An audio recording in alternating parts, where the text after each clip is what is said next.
Plastic bottles ఉపయోగించవద్దని Telangana రాష్ట్ర మంత్రి కొండా సురేఖ ప్రజలకు విజ్ఞప్తి చేశారు. ఈ మేరకు ఆమె ఓ వీడియో సందేశం విడుదల చేశారు. అందరికీ నమస్కారం అంటూ ప్రారంభించారు. ఇక పొల్యూషన్ను తగ్గించుకోవాలని, ఎన్విరాన్మెంట్ బాగుంటేనే మనం కూడా ఆరోగ్యంగా ఉంటామని అన్నారు. ఓ పర్యావరణ శాఖ మంత్రిగా నేను ఓ సందేశం ఇవ్వాలనుకుంటున్నానని, ప్లాస్టిక్ బాటిల్స్ అసలు ఉపయోగించవద్దని విజ్ఞప్తి చేశారు. ఇక ప్లాస్టిక్ బాటిల్స్ వల్ల పర్యావరణం దెబ్బతింటుందని అన్నారు. మనం మన భవిష్యత్తు తరాలు వారు ఆరోగ్యంగా ఉండాలంటే పర్యావరణాన్ని కాపాడడం కోసం దయచేసి ఎవరూ ప్లాస్టిక్ బాటిల్స్ ఉపయోగించవద్దని కోరారు. గాజు గ్లాసులు మాత్రమే వాడాలని కోరారు. ఇది నా రిక్వెస్ట్ అని మన కోసం మనందరి కోసం చెప్తున్నానని పేర్కొన్నారు.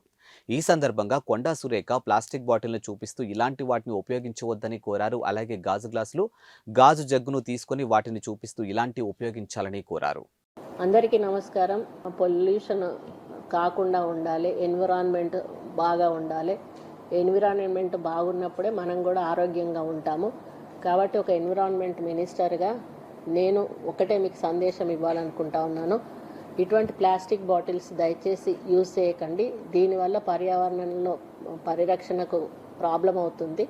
మనం ఆరోగ్యంగా ఉండాలి, మన పిల్లల ఆరోగ్యంగా ఉండాలి, మన భవిత ఆరోగ్యంగా ఉండాలి అంటే తప్పనిసరిగా ప్లాస్టిక్ను నిర్మూలించాల్సిన బాధ్యత మనందరి మీద ఉంది. ప్రజలు ఇలాంటి సింగిల్ యూజ్ ప్లాస్టిక్ను వాడకుండా పర్యావరణ పరిరక్షణ కోసం మీరందరూ కూడా సహకరించాలని కాబట్టి దయచేసి ఎవరు కూడా ప్లాస్టిక్ బాటిల్స్ యూజ్ చేయకండి.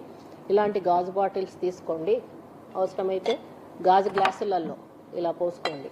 అంతే తప్పితే దయచేసి బాటిల్స్ వాడకండి. ఇది నా రిక్వెస్ట్. ఇది మన కోసం, మనందరి కోసం, మన భవిష్యత్తు కోసం అని తెలియ